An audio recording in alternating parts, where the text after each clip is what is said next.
Islam Makhachev is set to defend his UFC lightweight title in a rematch against Arman Tsarukyan at UFC 311 early next year. As far as challengers go, some see Tsarukyan as the most serious threat to the champ. The two first met in 2019 when Makhachev narrowly edged out the debuting Tsarukyan in a 3-round lightweight contest. After their first meeting, the two have exponentially improved in the octagon, never seeing the losing column since.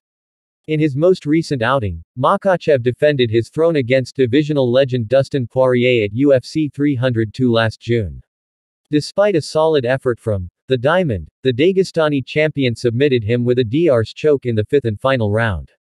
While a lot of fans and fellow fighters were utterly impressed by Makhachev's performance, UFC lightweight rising star Paddy Pimblett wasn't.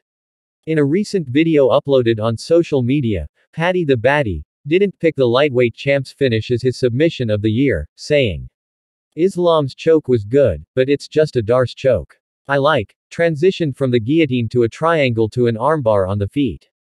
I think Khamzat Chimaev against Robert Whittaker was a better submission. No one's done that to Robert Whittaker. Poirier's been submitted multiple times before. I'd submit Dustin Poirier." In his last performance, Pimblett submitted King Green, formerly Bobby Green, with a wicked guillotine to triangle choke which he did while on his feet. One can make the argument that his submission was indeed more impressive than Islam Makhachev's this year.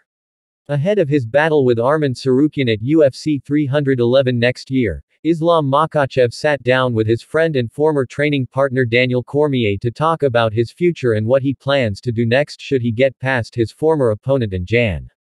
18. Makhachev said, "I'm looking behind Arman Tsarukyan. If I beat him, I don't know. I'm tired of giving somebody a rematch, you know. I need a second belt below there. We'll see. A lot of good fighters.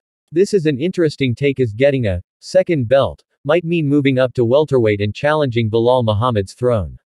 Makhachev is close friends with the Palestinian-American champion, who went on record to say that he'll never fight the lightweight champ.